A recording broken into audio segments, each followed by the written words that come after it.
और प्यूटोरिको को चैलेंज करो। मॉली साउथ जाओ और प्यूटोरिको को चैलेंज करो।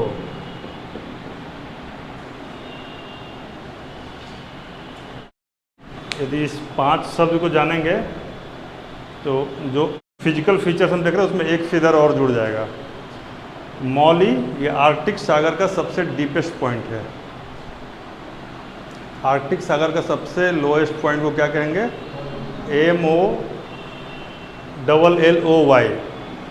ठीक है, आर्कटिक सागर का सबसे डीप पॉइंट है। ठीक है, फिर साउथ सैंडविच एक जगह है, क्या नाम है? South sandwich. तो सैंडविच खा के जाओ भी कर सकते हैं, सैंडविच खा कर जाओ तो क्या हो जाएगा? मॉली सैंडविच खाओ और जाओ। तो साउथ सैंडविच, साउथ सदर्न सी। सदर्न किधर है? अंटार्कटिक सी को ही हम लोग कहते हैं सदर्न सी। तो अंटार्कटिक सी का जो सबसे ग्राउंडेड पार्ट है वो क्या है? South sandwich. और जाओ ये है जावा, यानी इंडियन ओशन का।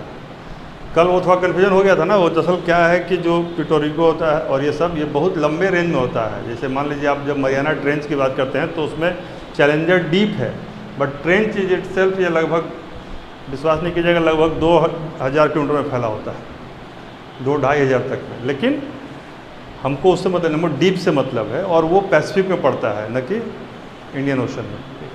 तो क्या हो जाएगा? मॉली आर्कटिक का सबसे डीपेस्ट पॉइंट, साउदर्न सी का साउथ सैंडविच, और जावा और सुंदर। इसका नाम नहीं दिया गया अभी। जो इंडियन ओशन का जो सबसे डीप पॉइंट है उसका नोमेनक्लेचर अभी तक एस्टेब्लिश नहीं है इंडियन, लेकिन उसको वो सुंडा द्वीप के पास है और जावा के पास है। तो जावा और सुंडा दोनों में से कोई भी आए तो आपको आंसर मारना है, तो इसको जावा मान के चलिए। और प्यूटोरिको किसका सबसे डीपेस्ट पॉइंट होगा? अटलांटिक का होगा ना। और फिर लास्ट में चैलेंजर, यह है पैसिफिक का। पैसिफिक का ये आ जाता है, सॉरी रिफ्लेक्शन की जरूरत की है, ठीक है ना। तो मॉली साउथ जाओ, प्यूटोरिको को चैलेंज करो। पांचों सी है उसका, ये सबसे डीपेस्ट पॉइंट हो गया। क्या हो गया? मरियाना ट्रेंच का सबसे डीप पॉइंट को चैलेंजर डीप कहते हैं। मरियाना ट्रेंच का सबसे डीप मोस्ट पॉइंट जो है उसको कहते हैं चैलेंजर डीप। DEEP। डीप मतलब गर्त, डीप मतलब गर्त, ठीक है ना। मतलब ये उतना डीप है कि हिमालय को उलट के डाल दीजिएगा तब भी पूरा डूब जाएगा। लगभग 11 किलोमीटर के आसपास है, 10,000 कुछ है, ठीक है। तो अभी समझ में आ गया, यानी लगभग ये 5000 के आसपास है और ये 10,000 है, बाकी सब उसी क्रम में घटता बढ़ता है। ये क्रम भी बढ़ने का मतलब जिस क्रम में लिखे हैं ना उस क्रम में ये इसका हाइट भी है। तो मॉली, साउथ सैंडविच, जावा डीप, फिर प्यूटोरिका का जो है प्यूटोरिका डीप, और यहाँ पर चैलेंजर डीप। क्लियर हो गया? एक छोटा सा ऐसे इन्फॉर्मेशन दे दी। ये आर्कटिक का है, आर्कटिक का सबसे डीपेस्ट पॉइंट है। और यह उसके बाद ये अंटार्कटिका का है या सदर्न सी का है, मतलब सदर्न कंटिनेंट इसका ओशन का। और ये जावा इंडियन ओशन का, फिर प्यूटोरिको ये अटलांटिक का सबसे डीप मोस्ट पॉइंट है, और ये चैलेंजर पैसिफिक का है जो मरियाना ट्रेंच का पार्ट है। कोई दिक्कत है? बड़े बड़े देश भी हैं दुनिया में। देखिए भारत इतना बड़ा है तो कम से कम भारत के साथ खासियत क्या है कि ऐसे जगह पे बना है कि दूर से दिख जाता है। आपको दिख रहा है भारत? राकेश शर्मा को चांद से दिख गया था नहीं? इंदिरा गांधी ने पूछा राकेश जी कैसा लग रहा है? सारे जहाँ से अच्छा हिंदुस्तान हमारा, ठीक है। तो ये भारत की खूबसूरती है। एक तरफ हिमालय है और एक तरफ क्या है? अल्लाह मत कीजिए आप लोग। एक तरफ ये क्या है? समुद्र है। तो एक डेफिनेट इसका ये शेप बन जाता है। लेकिन बहुत सारे देश हैं जिनका उसका नहीं बनता। कोई दूर से देख के इतना बड़ा है फिर भी कहेगा कि रसिया है, नहीं, क्योंकि यहाँ ना पीला किया हुआ है, धरती तो पीला है नहीं, सब नीला नीला या हरा हरा या काला काला दिखेगा, तो ये पता नहीं चलेगा। भारत जैसे बना हुआ भाला जैसा निकला हुआ तो पता चलता है। तो रसिया को क्या है, भारत से कई गुना बड़ा है। भारत में कितने टाइम जोन हैं?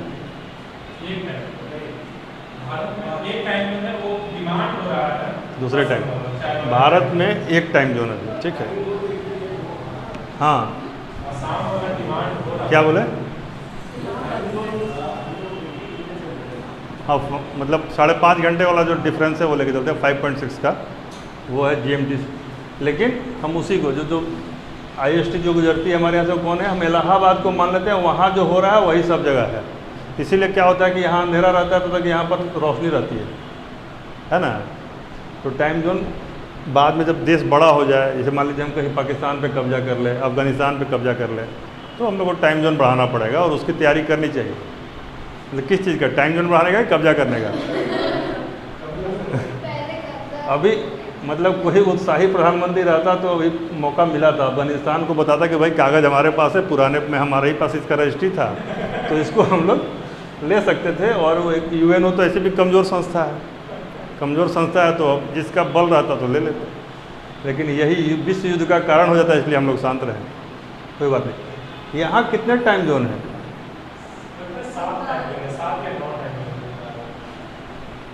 7, 9 और बढ़िए 11, ठीक है। रसिया में 11 टाइम जोन है। सबसे बड़ा देश दुनिया का क्षेत्रफल के हिसाब से कौन है? रसिया है। तो नेचुरल है कि 11 होगा। अब तो इससे अधिक किसी का नहीं होगा टाइम जोन। और वही सवाल आएगा कि रसिया से अधिक किस देश का टाइम जोन है?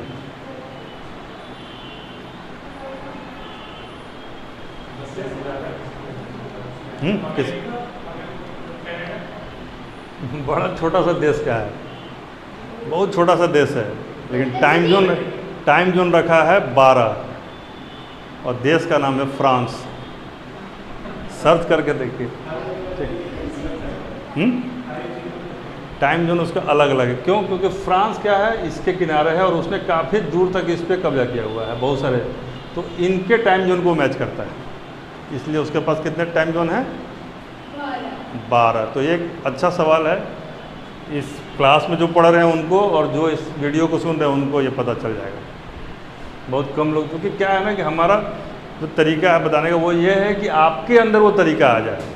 हम पढ़ाने में यह सिखाना चाहते हैं कि कैसे पढ़ा जाना है, ठीक है।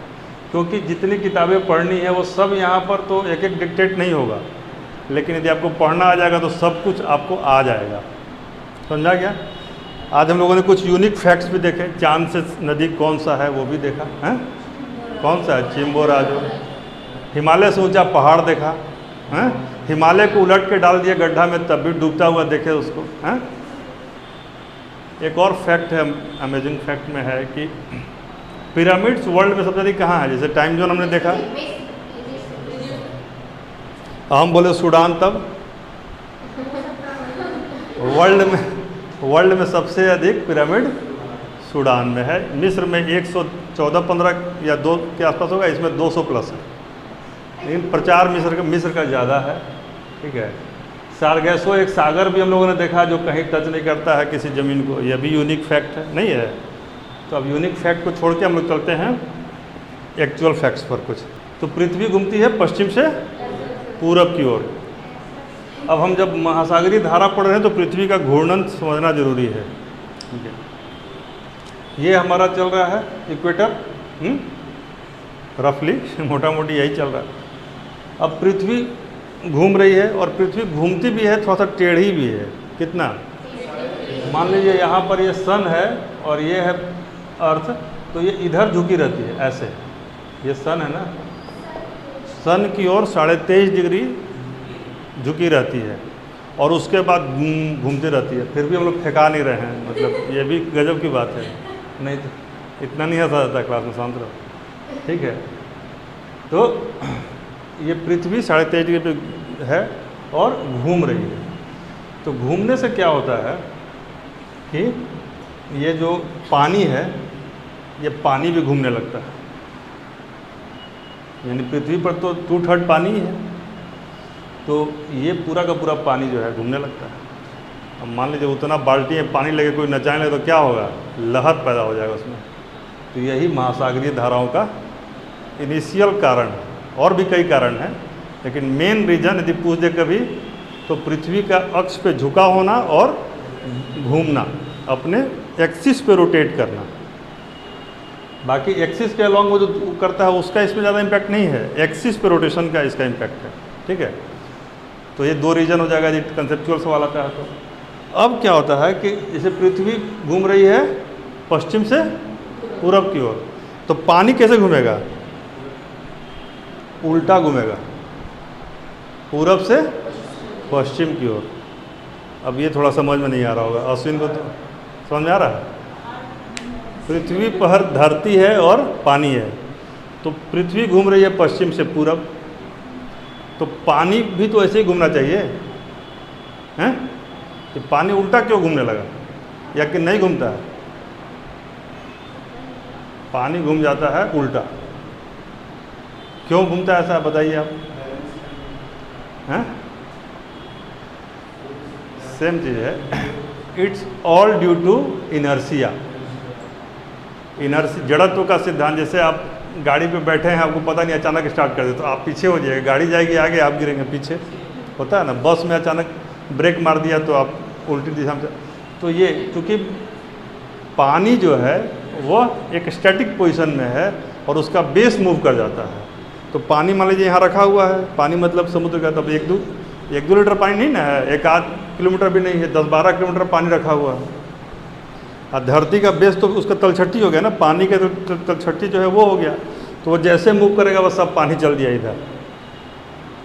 इतने बड़े मैग्नीट्यूड में हो रहा है कि आप उसको नहीं देख रहे हैं, और वो अभी ग्रेविटी से कहीं ना कहीं 9.8 का जो पुल है उसके ऊपर भी काम कर रहा है, तो कहीं ना कहीं वो भी उसको बैलेंस कर रहा है।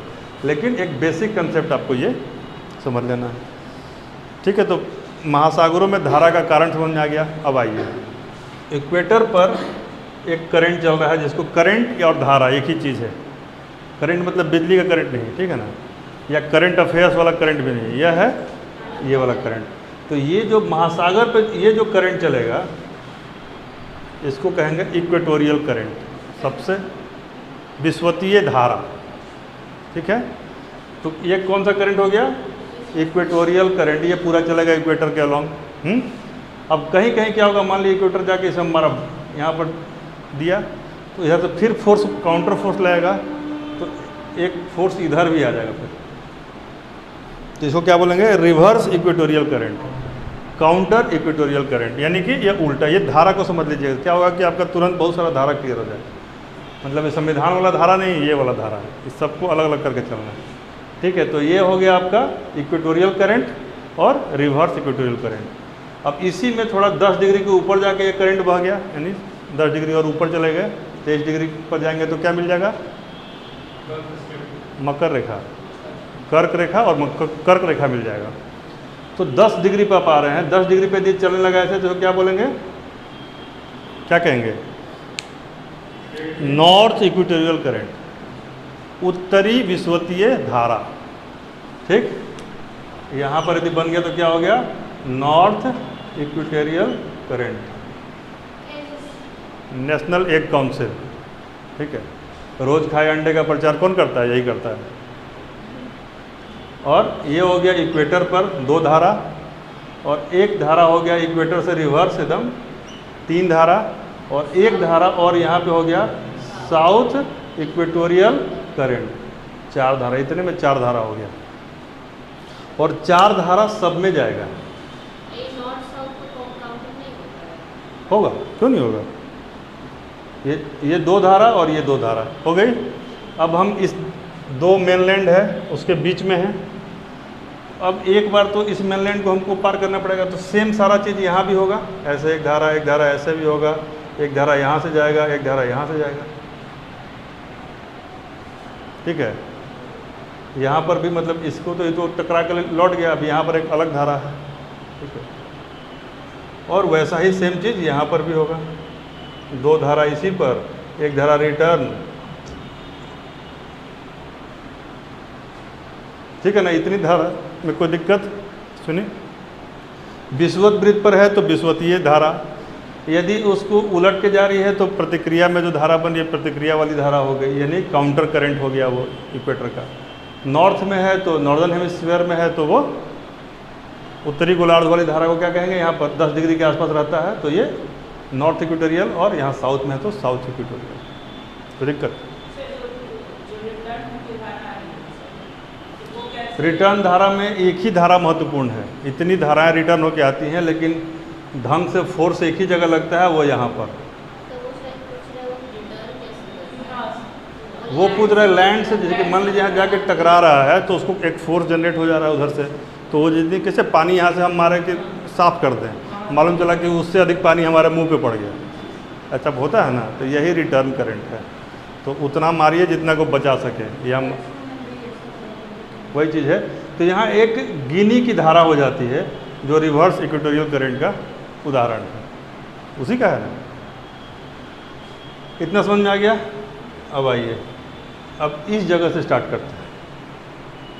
यहाँ पे कुछ धाराएं बनेंगी, यहाँ पर एक देश है मेडागास्कर है, ठीक है। अब यहाँ पर ये चल रहा है तो हमने सबसे पहले यहाँ पे क्या बनेगा, ये हुआ साउथ इक्वेटोरियल करंट।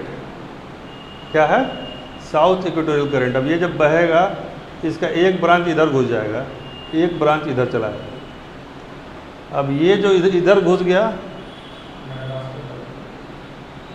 अल्गुहास, अगुलहास भी कहीं कहीं लिखते हैं, अल्गुहास या अगुल, क्या हो जाएगा अल्गुहास।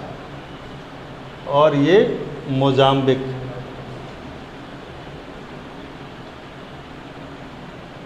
ठीक है। ये धारा का, अच्छा धारा में सबसे महत्वपूर्ण बात तो बताने भूल गए। सबसे महत्वपूर्ण बात क्या है कि धारा दो बार में बांटा जाता है, दो चीज़ में, एक है गर्म और एक है ठंडी। तो इसका बेसिक थ्योरी हम यहाँ पे लिख देते हैं बीच में, यहाँ तो कोई धारा है कि नहीं, यहीं लिख देते हैं। ये हो गया इक्वेटर, तो जो इक्वेटर की तरफ जिसका मुंह रहेगा वो हो जाएगी ठंडी, यानी ठंडक लेके आ रही है कहाँ से, उत्तर से और या दक्षिण से, यह भी हो जाएगी ठंडी, सॉरी ठंडी हो गया, ठंडी, ठीक है। ये ठंडी हो गई।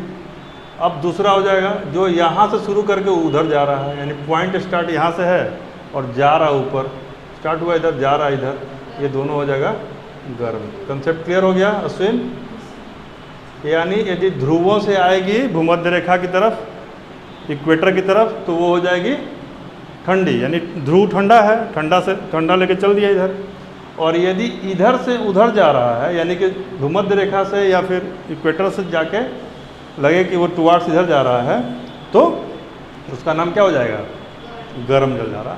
और हम लोगों को इसी में सारा खेल खेलना, ठीक है। तो ये दो धारा, तो इसमें डायरेक्शन देखिए, हमने सब में डायरेक्शन दिया हुआ है, ये कैसे चल रहा है। तो अल्गुहास यदि पूछ देगा कि कैसी जलधारा है, डायरेक्शन देख के बताइए। जब ये वार्म, ये तो ध्रुव यहाँ पर है, इक्वेटर, इक्वेटर से जा रहा ध्रुव तरफ, तो इक्वेटर से ध्रुव की तरफ जाएगा तो गर्म होगा ना, यहाँ से, तो ये दोनों गर्म हो गया, ठीक है ना। और जो गलत जवाब दिया उस पर भी गर्म हो गया, मान लीजिए जवाब सही देना चाहिए। अब यहाँ आने के बाद धारा है, तो धारा फिर यहाँ पर इसका ऐसे मुड़ेगा, यहाँ आने के बाद इधर मुड़ रहा है। इसका कहानी भी आगे पढ़ेंगे हम लोग, क्या कैसे मुड़ेगा, ठीक है। तो इधर कहाँ चल जाएगा, यहाँ पर एक धारा और बना देगा। यहाँ ऑस्ट्रेलिया है ना, तो उसी से नाम ले लिया जाएगा, क्या हो जाएगा, पूर्वी ऑस्ट्रेलियन धारा। अब इसका डायरेक्शन कैसा है, तो ये कैसा होगा, ठंडा या गर्म। तो हम जितना है ना ये ठंडा वाला को याद रखेंगे, ये कंसेप्ट में रखेंगे कि ठंडे वाले को याद करेंगे तो बाकी जो बच गया वो गर्म। इससे आपको परीक्षा हॉल में सुविधा हो जाएगी, क्योंकि वह ठंडा गर्म और वैसे भी माहौल कैसा रहेगा तो आपको शायद दिक्कत हो जाए याद करने में। अल्गुहास, मोजाम्बिक और पूर्वी ऑस्ट्रेलियाई धारा, ठीक है। इसके बाद ये ऊपर चला जाएगा और ये जो बनता है ना, जैसे कि हर में आप एक याद कर लीजिए, ये हो जाएगा यहाँ पर कौन सा एरिया है, प्रशांत महासागर नाम है यहाँ पर। यदि इधर आएंगे थोड़ा सा, इस जगह पर प्रशांति होगा ना, तो इसको कहेंगे दक्षिणी प्रशांत प्रवाह। यहाँ पर क्या कौन सा प्रवाह होगा? दक्षिणी प्रशांत प्रवाह, यानी कि अभी एक धारा ही है। यहाँ पर यहाँ तो प्रशांत होगा ना, ये देखिए ये साउदर्न ओशन है ना, तो ये साउथ पैसिफिक है, तो हम इस जगह की बात कर रहे हैं, तो उसमें ये है। ठीक है, समझ में आ गया? चले आगे। अब इस एरिया में इतनी ही धाराएं हैं। ठीक है, अब आप इधर आइए। मान लीजिए जैसे यहाँ पर ये पूर्वी ऑस्ट्रेलिया धारा है, तो यहाँ पर एक धारा है पश्चिमी ऑस्ट्रेलिया धारा। क्या नाम है इसका? ये वहाँ पर भी हो सकता है। ठीक है, उस जगह पर मान लीजिए जो यहाँ बना रहे हैं वो यहाँ पर भी बना सकते हैं। पश्चिमी ऑस्ट्रेलिया, इसका डायरेक्शन देखिए कहाँ है, पश्चिमी ऑस्ट्रेलियन का।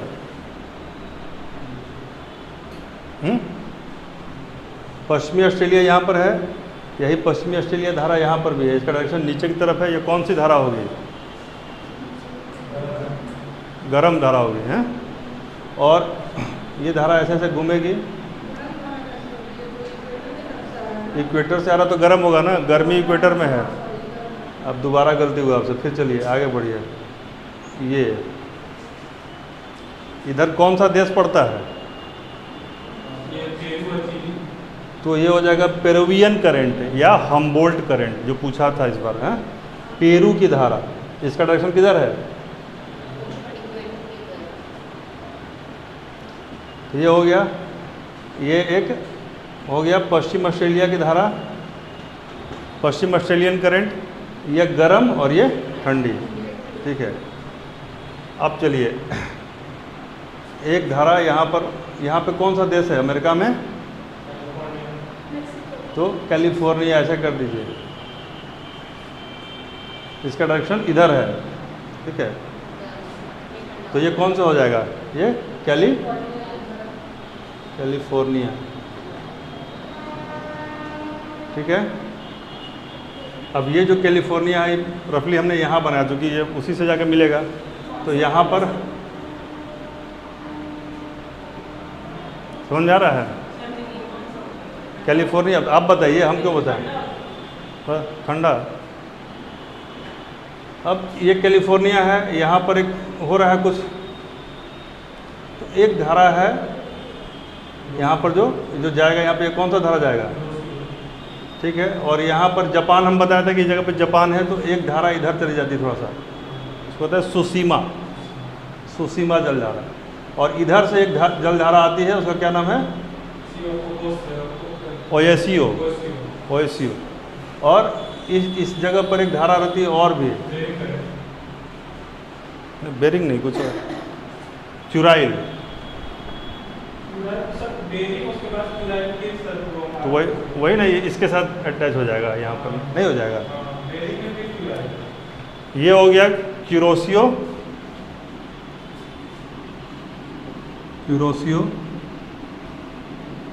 फिर ये हो गया ओएसियो, और यह क्यूराइल, और ये हो गया सुसीमा। ठीक है, अब इसमें ये दोनों ठंडी जलधारा हो गई और ये दोनों गर्म जलधारा हो गई। डायरेक्शन तो समझ में आ रहा है?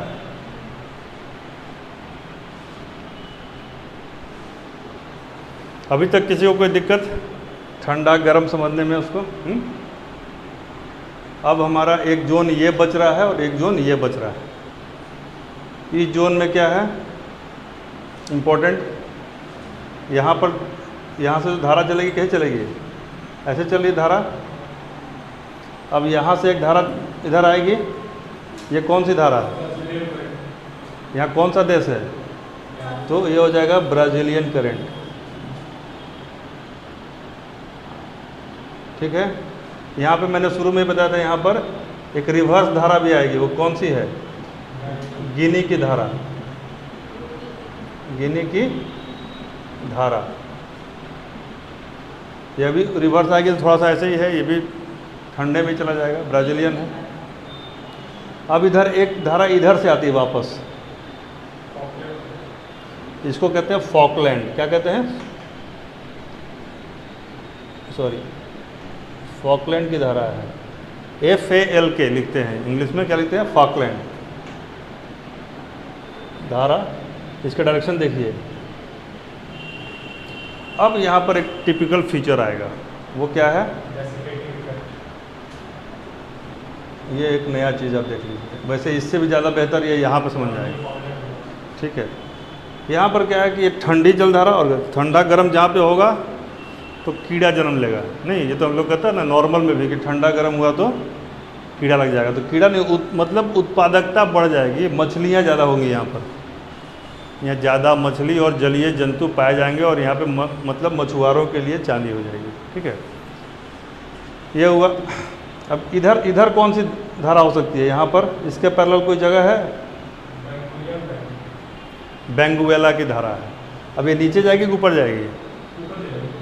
ऐसे करके आएगा और ये ऊपर जाएगा।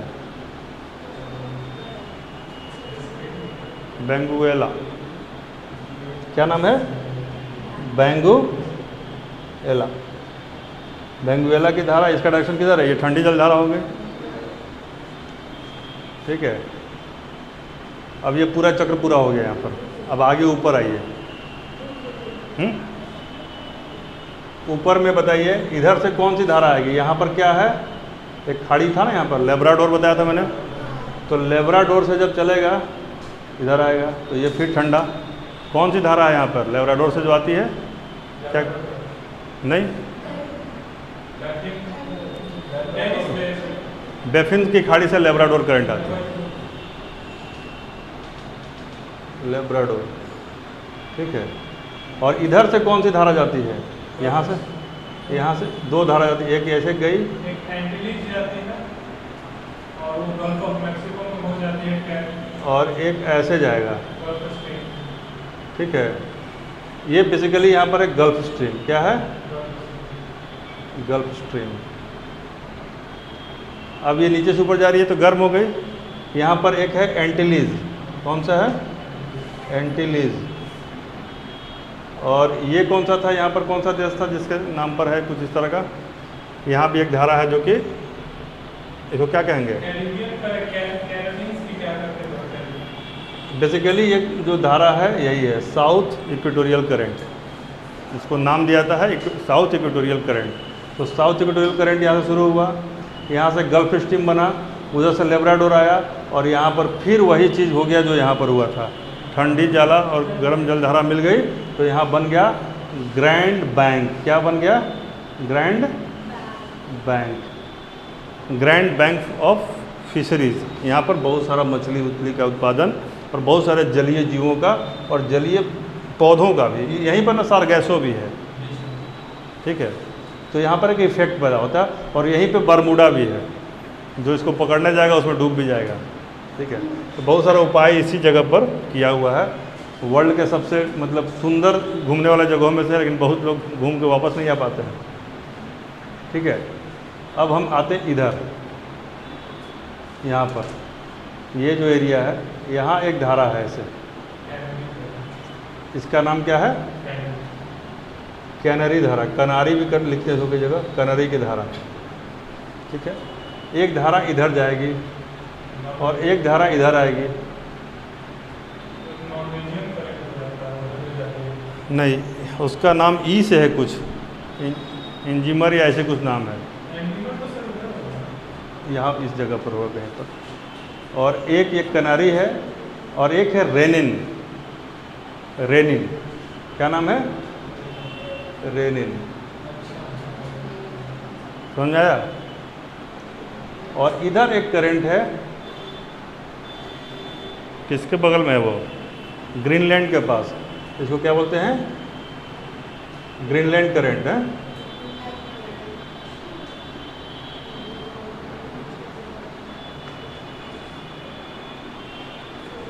एक करंट यहाँ पर भी है, वो है ऊपर जाएगा कि नीचे जाएगा, हमको थोड़ा सा कन्फ्यूजन हो रहा है। नीचे या ऊपर? Alaska current. अलास्का करंट है, इसका डायरेक्शन थोड़ा देखना पड़ेगा। लेकिन यह ऊपर ही जाएगा। क्यों? क्योंकि जो मैंने सूत्र बनाया है ठंडे का उसमें यह नहीं है, इसका मतलब ये ऊपर जाएगा। ये जान के हमने ऐसा किया क्योंकि आप जब भी आपको कन्फ्यूजन हो जाए कि गर्म है कि ठंडा, तो एक सूत्र लिखिए। मान लीजिए अब सब में डायरेक्शन दे के बना रहे हैं तो आप लोग को ईजी लग रहा है, एक में डायरेक्शन मैंने छोड़ दिया, अब आप उसको देखिए कि वो क्या हो सकता है। तो वहाँ पे अचानक से लगेगा कि हम तो कुछ जानते ही नहीं, तो उस समय आपको मदद करेगा एक सूत्र। वो सूत्र है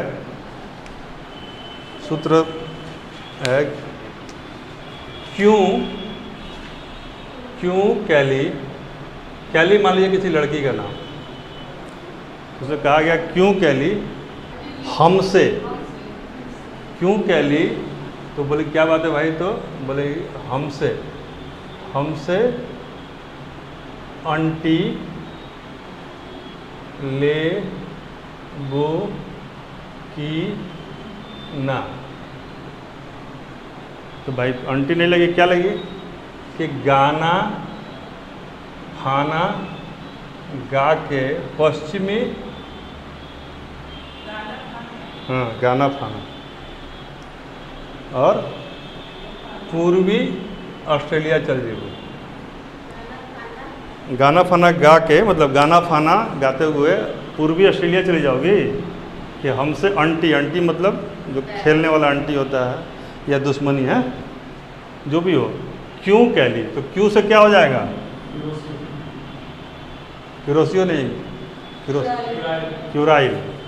यहाँ पर है ठंडी है, क्यूरोसियो। फिर कैलिफोर्निया ठंडी है, फिर हम्बोल्ट, हमसे यानी हम्बोल्ट।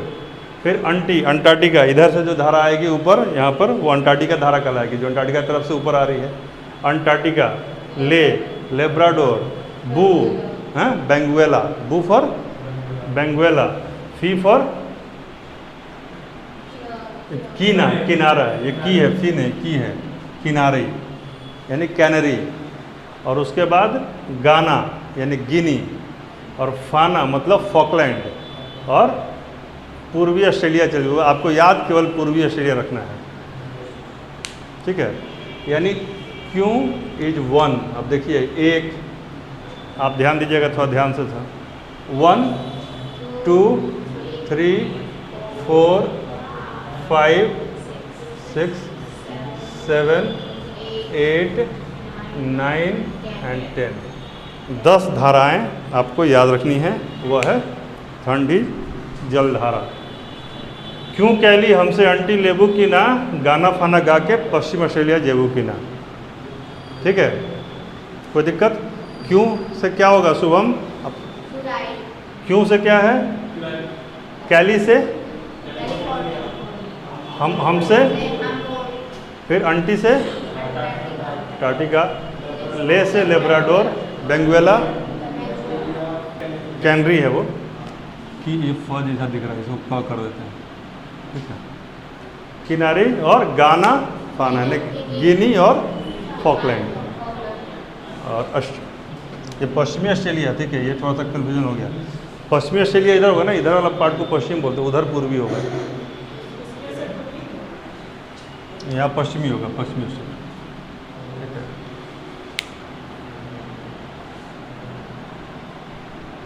ठीक है, तो यही हमारे मोस्टली जलधाराएं हैं। अब इसमें आपको यदि यह सूत्र याद है, इसके अलावा कोई भी जलधारा आती है, सवाल यह था गर्म है या ठंडा है, लोकेशन तो आप ऐसे ही उसको जगह से पकड़ लेंगे।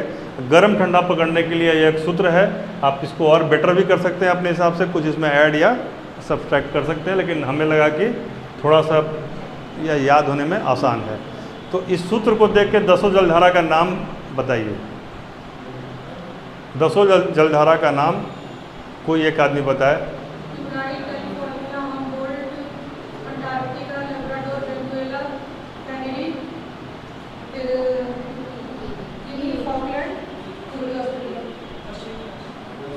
पूर्वी नहीं होगा, क्योंकि ये पश्चिमी पार्ट होगा ना ऑस्ट्रेलिया का। तो मान लिया जाए ये धाराएं आपकी जीएस के लिए इससे अधिक ज़रूरत नहीं है, ठीक है ना। किन कारणों से उसमें गति होती है भी पता है, साउथ हो रही है। और सारी धाराओं में फिर क्या है कि यहाँ पे जैसे कैसे यहाँ पर एक धारा बनी, इसको कहते हैं उत्तरी प्रशांत प्रवाह। वही यहाँ पर उत्तरी अटलांटिक प्रवाह, यहाँ पर क्या हो जाएगा दक्षिणी अटलांटिक प्रवाह, और यहाँ पर क्या हो जाएगा दक्षिणी प्रशांत प्रवाह। समझ आया? ये भी धारा है। तो एक बार में 4 धारा पड़ गया। शुरू में 6 धारा पढ़े थे हम लोग। 4 धारा यहाँ पर हो रहा है, 4 धारा यहाँ पर, 4 धारा वहाँ पे, 12 धारा। ये सब अलग अलग धारा है।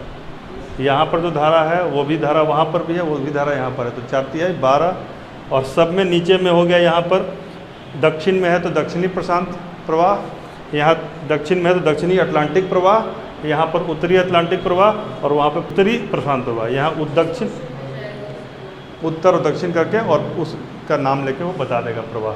ठीक है।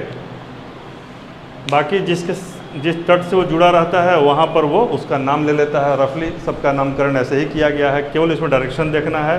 ये डायरेक्शन में आप देख रहे हैं कि एक क्रम से ऐसे गोल घूम रहा है, नहीं ऐसे ऐसे घूम रहा है, सब में वैसा वैसा एक डायरेक्शन बना हुआ है। ठीक है। गर्म जलधारा और ठंडी जलधारा मिलती है तो वहाँ पर उत्पादकता बढ़ती है मछली वगैरह जीवों की। ये सारा बेसिक कंसेप्ट है। और फिर इसमें हम लोग अलग अलग अक्षांश पर उसकी धारा के साथ क्या होता है कि वो डेविएट होता है, जिसमें फेरल्स का लॉ आता है। ये सारी चीज़ें हम लोग बाद में पढ़ लेंगे। अभी जलधारा को समाप्त करते हैं। ठीक है। 2 मिनट के लिए रुकते हैं, फिर आपसे पूछेंगे सब मिटाने के बाद कि याद रहा कि नहीं रहा।